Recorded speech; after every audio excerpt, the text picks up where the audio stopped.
Okay, so here's my next video in the mushroom series.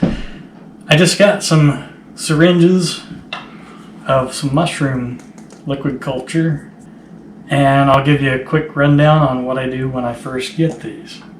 Last week I went through and I pasteurized some grain, so my grain jars are ready.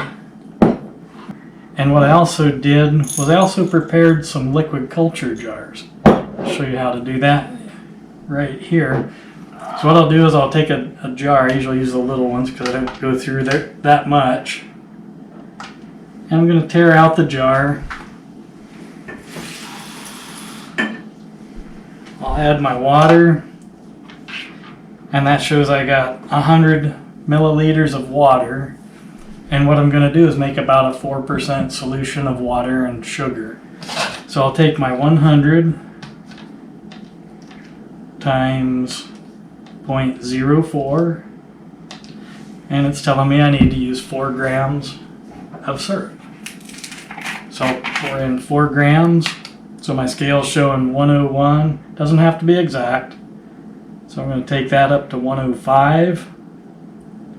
3, 4. Okay, so right there I'm at 105.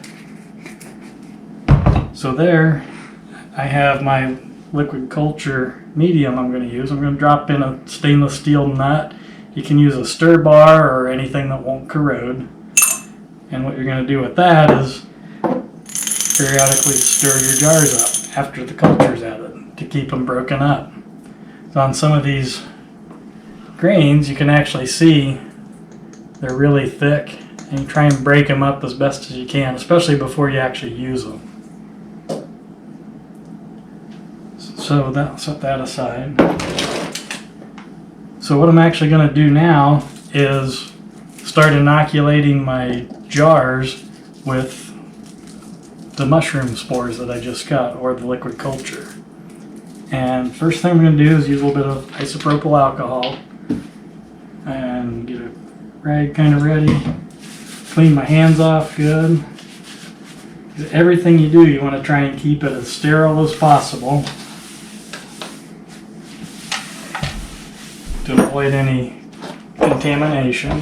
I'm just going to do a quick wipe down on my injection ports.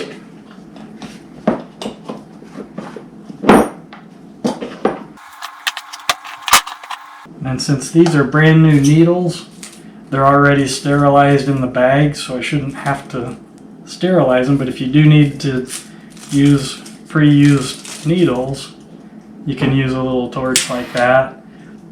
Kind of flame heat the needle until it turns red before you put it back in the jars, because you don't want to add contamination to your mushroom jars. So I'm going to add my needle.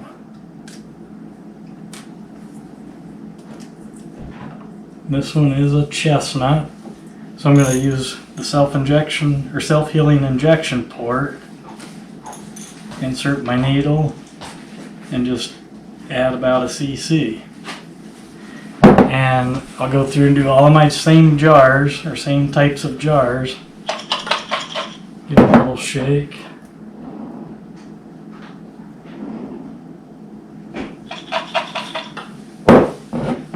I'll shake them up a little better later, but I just wanted to get the jars inoculated so they can start populating the jars.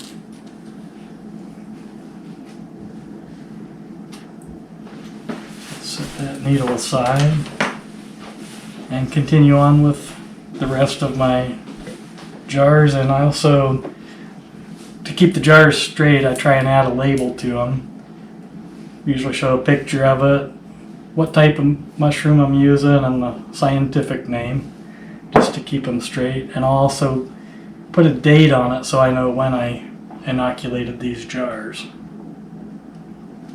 So I've let the wood chips soak into the water for about 15 or 20 minutes, and it soaked up most of the water. And the reason for doing that is if you put in your soybean hulls first, they'll soak the water up immediately and you have a bunch of pasty stuff. So if you take the wood chips And the wood chips take a lot longer to soak up the water. So you want to put them in first, let them soak in, then add the soybean hulls, and I'll measure out 450 grams for each of my buckets I'm making.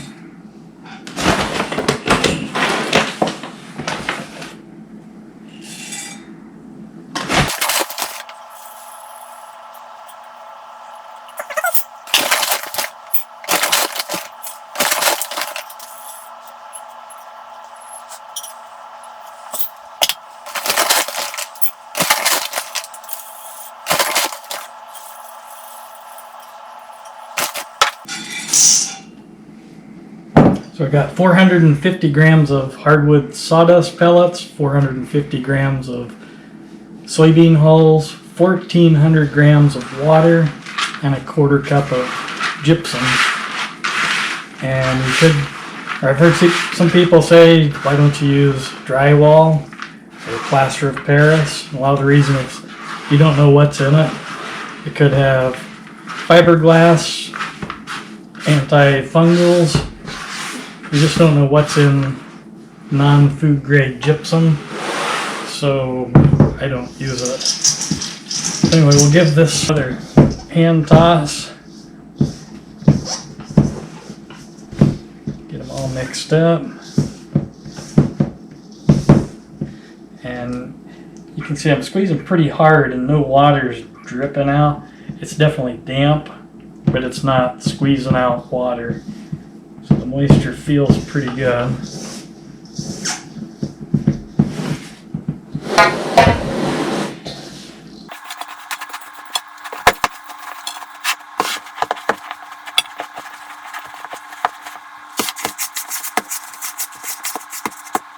Chips are pretty well mixed up. So now I'm going to start filling the bags up.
After I get the bags weighed or filled up, I like to weigh them just so I can keep track of how the mushrooms progress and how much water they're using.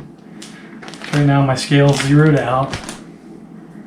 This bag weighs 2,316 grams.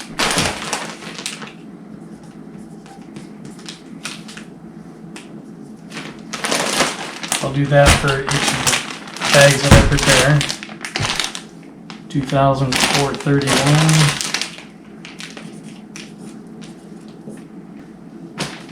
And now that my bags are ready to go, the next step for the bags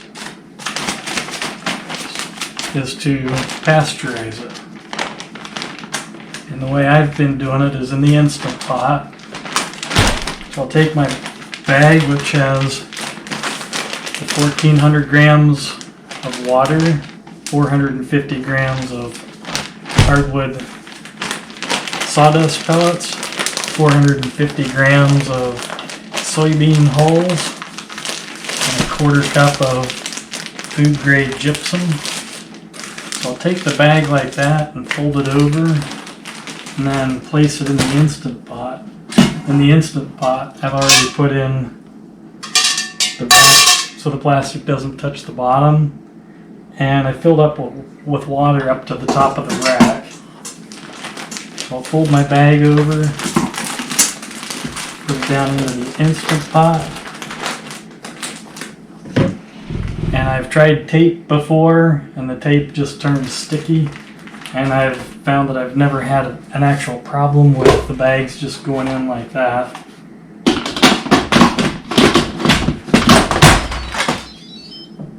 Get it in the Instant Pot, and I've been setting it for about an hour on high. Turn off the keep warm option, so when it's done, it shuts down when it cools a little bit.